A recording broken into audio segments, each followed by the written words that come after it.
Question number 1 है, भारतीय संविधान में न्यायिक पुनरावलोकन की अवधारणा किस देश से ली गई है? ए है ब्रिटेन, बी है आयरलैंड, सी है अमेरिका और डी है कनाडा। तो भारतीय संविधान में न्यायिक पुनरावलोकन की अवधारणा किस देश से ली गई है? तो हमारा करेक्ट आंसर हो जाएगा अमेरिका।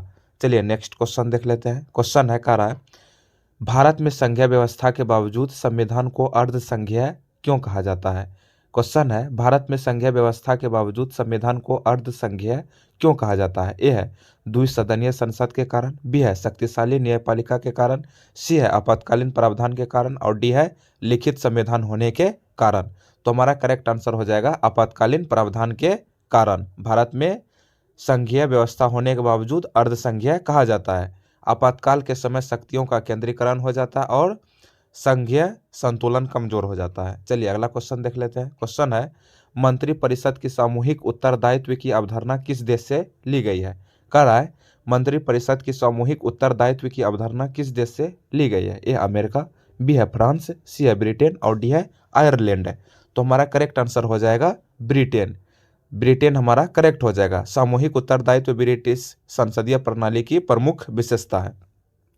अगला क्वेश्चन है, कह रहा है अनुच्छेद 21 के अंतर्गत जीवन की व्याख्या में क्या शामिल नहीं है? कह रहा है अनुच्छेद 21 के अंतर्गत जीवन की व्याख्या में क्या शामिल नहीं है? ए है गरिमापूर्ण जीवन, बी है आजीविका का आधार, सी है शिक्षा का अधिकार और डी है संपत्ति का अधिकार। अनुच्छेद 21 के अंतर्गत जीवन की व्याख्या में क्या शामिल नहीं है? तो हमारा करेक्ट आंसर हो जाएगा संपत्ति का अधिकार। संपत्ति का अधिकार अब मौलिक अधिकार नहीं बल्कि यह एक कानूनी अधिकार है। चलिए अगला क्वेश्चन देख लेते हैं। मौलिक कर्तव्य के संबंध में कौन सा कथन सही है? ए है न्यायालय द्वारा परिवर्तनीय है, बी है यह केवल नागरिकों पर लागू होता है, सी है यह केवल डीपीएसपी से लिए गए हैं और डी है इन्हें संविधान सभा ने जोड़ा। तो मौलिक कर्तव्य के संबंध में कौन सा कथन सही है? तो हमारा करेक्ट आंसर हो जाएगा यह केवल नागरिकों पर लागू होता है, यानी बी हमारा करेक्ट हो जाएगा। मौलिक कर्तव्य केवल भारतीय नागरिक पर लागू होता है। अगला क्वेश्चन है, कह रहा है साधारण विधेयक और धन विधेयक में मुख्य अंतर क्या है? कह रहा है साधारण विधेयक और धन विधेयक में मुख्य अंतर क्या है? ए है राष्ट्रपति की स्वीकृति, बी है विषय वस्तु, सी है राज्यसभा की भूमिका और डी है न्यायिक समीक्षा। तो साधारण विधेयक और धन विधेयक में मुख्य अंतर क्या है? तो हमारा करेक्ट आंसर हो जाएगा राज्यसभा की भूमिका, यानी सी हमारा करेक्ट हो जाएगा। चलिए अगला क्वेश्चन देख लेते हैं। क्वेश्चन है राज्यपाल की विवेकाधीन शक्ति का प्रयोग कब किया जाता है? कह रहा है राज्यपाल की विवेकाधीन शक्ति का प्रयोग कब किया जाता है? ए है मंत्रिपरिषद की सलाह पर, बी है मुख्यमंत्री के निर्देश पर, सी है संविधान द्वारा निर्दिष्ट परिस्थिति में और डी है संसद की अनुमति से। तो हमारा करेक्ट आंसर क्या हो जाएगा? तो राज्यपाल की विवेकाधीन शक्ति का प्रयोग कब किया जाता है? तो हमारा करेक्ट आंसर हो जाएगा संविधान द्वारा निर्दिष्ट परिस्थिति में, यानी सी हमारा करेक्ट हो जाएगा। कुछ परिस्थिति में राज्यपाल स्वतंत्र विवेक से कार्य कर सकता है। अगला क्वेश्चन है, कह रहा है संविधान सभा में प्रारूप समिति ड्राफ्टिंग कमेटी के अध्यक्ष कौन थे? कह रहा है संविधान सभा में प्रारूप समिति ड्राफ्टिंग कमेटी के अध्यक्ष कौन थे? ए है जवाहरलाल नेहरू, बी है बी आर अम्बेडकर, सी है राजेंद्र प्रसाद और डी है के एम मुंशी। तो ड्राफ्टिंग कमेटी के अध्यक्ष कौन थे? तो हमारा करेक्ट आंसर हो जाएगा बी आर अम्बेडकर। चलिए नेक्स्ट क्वेश्चन देख लेते हैं। क्वेश्चन है धन विधेयक को प्रमाणित करने का अंतिम शक्ति किसके पास है? कह रहा है धन विधेयक को प्रमाणित करने की अंतिम शक्ति किसके पास है? ए है राष्ट्रपति, बी है प्रधानमंत्री, सी है लोकसभा अध्यक्ष और डी है राज्यसभा सभापति।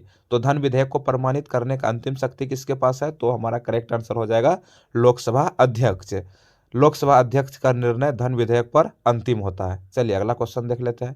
क्वेश्चन है, कह रहा है अनुच्छेद 131 के अंतर्गत सर्वोच्च न्यायालय का अधिकार क्षेत्र क्या है? कह रहा है अनुच्छेद 131 के अंतर्गत सर्वोच्च न्यायालय का अधिकार क्षेत्र क्या है? ए है अपीलीय, बी है परामर्शी, सी है मूल और डी है पुनरीक्षण। तो हमारा करेक्ट आंसर क्या हो जाएगा? अनुच्छेद 131 के अंतर्गत सर्वोच्च न्यायालय का अधिकार क्या हो जाएगा?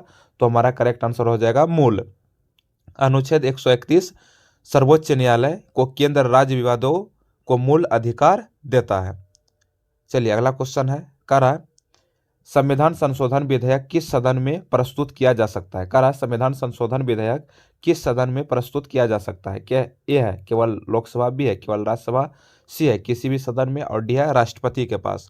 तो हमारा करेक्ट आंसर हो जाएगा किसी भी सदन में। संविधान संशोधन विधेयक किसी भी सदन में प्रस्तुत किया जा सकता है। अगला क्वेश्चन है, कह रहा है राष्ट्रीय आपदा प्रबंधन प्राधिकरण के अध्यक्ष कौन होता है। कह रहा है राष्ट्रीय आपदा प्रबंधन प्राधिकरण का अध्यक्ष कौन होता है। ए है राष्ट्रपति, बी है गृह मंत्री, सी है प्रधानमंत्री और डी है कैबिनेट सचिव। तो हमारा करेक्ट आंसर हो जाएगा प्रधानमंत्री। राष्ट्रीय आपदा प्रबंधन प्राधिकरण का अध्यक्ष प्रधानमंत्री होता है। अगला क्वेश्चन है, कह रहा है संसद का संयुक्त सत्र किस अनुच्छेद के अंतर्गत बुलाया जाता है। कह रहा है संसद का संयुक्त सत्र किस अनुच्छेद के अंतर्गत बुलाया जाता है। ए है 107, बी है 108, सी है 109 और डी है 110। संसद का संयुक्त सत्र किस अनुच्छेद के अंतर्गत बुलाया जाता है। तो हमारा करेक्ट आंसर हो जाएगा अनुच्छेद 108। चलिए अगला क्वेश्चन देखते हैं। अगला क्वेश्चन है, कह रहा है राष्ट्रीय आय की गणना में निम्न में से किसे शामिल किया जाता है। कह रहा है राष्ट्रीय आय की गणना में निम्न में से किसे शामिल किया जाता है। ए है ट्रांसफर पेमेंट, बी है अवमूल्यन, सी है किराया आय और डी है शेयर बिक्री। तो राष्ट्रीय आय की गणना में निम्न में से किसे शामिल किया जाता है। तो हमारा करेक्ट आंसर हो जाएगा किराया आय। किराया आय उत्पादन से संबंधित होने के कारण शामिल की जाती है। अगला क्वेश्चन है नियंत्रक एवं महालेखा परीक्षक सीएजी को हटाने की प्रक्रिया किसके समान है। कह रहा है नियंत्रक एवं महालेखा परीक्षक सीएजी को हटाने की प्रक्रिया किसके समान है। ए है राज्यपाल, बी है राष्ट्रपति, सी है सर्वोच्च न्यायालय न्यायाधीश और डी है सर्वोच्च न्यायालय न्यायाधीश। तो हमारा करेक्ट आंसर क्या हो जाएगा। तो हमारा करेक्ट आंसर हो जाएगा सर्वोच्च न्यायालय न्यायाधीश, यानी कि सर्वोच्च न्यायालय के न्यायाधीश को हटाने की प्रक्रिया और नियंत्रक एवं महालेखा परीक्षक सीएजी को हटाने की प्रक्रिया लगभग एक समान पाया जाता है।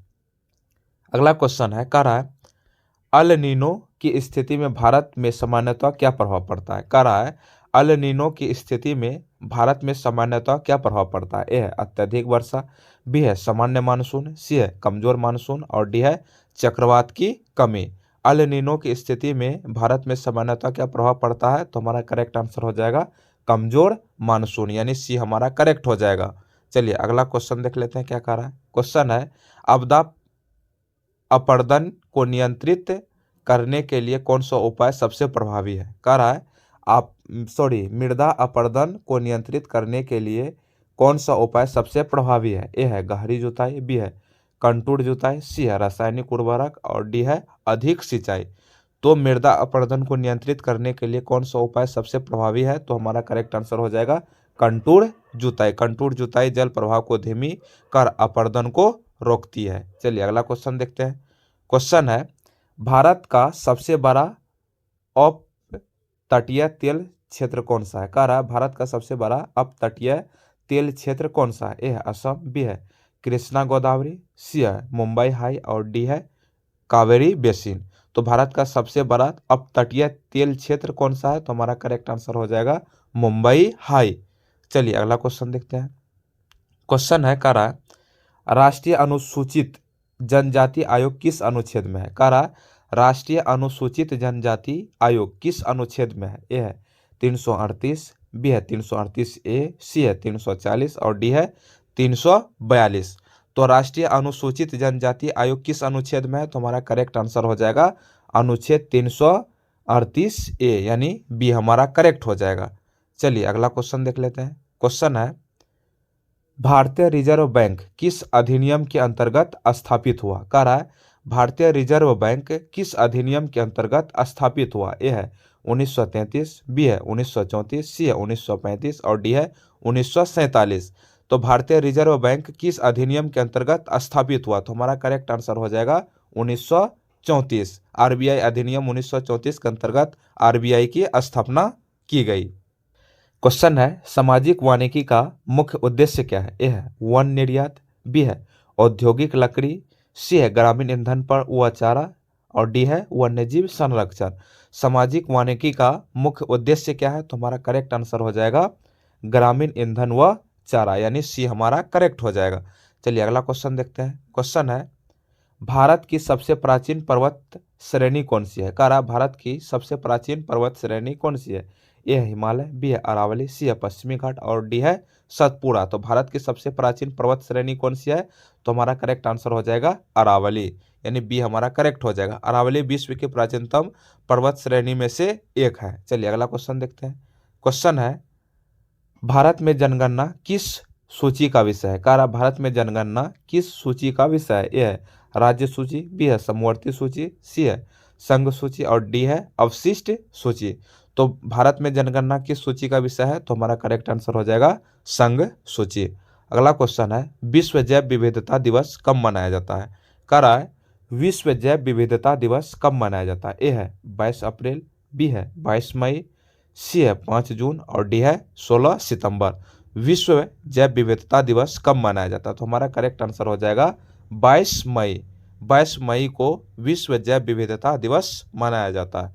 अगला है, भारत की सबसे बड़ी मीठे पानी का झील कौन सी है? कह रहा है भारत की सबसे बड़ी मीठे पानी का झील कौन सी है? ए है लोकटक, बी है वुलर, सी है वेम्बनाड और डी है चिल्का। तो भारत की सबसे बड़ी मीठे पानी का झील कौन सी है? तो हमारा करेक्ट आंसर हो जाएगा उलर झील।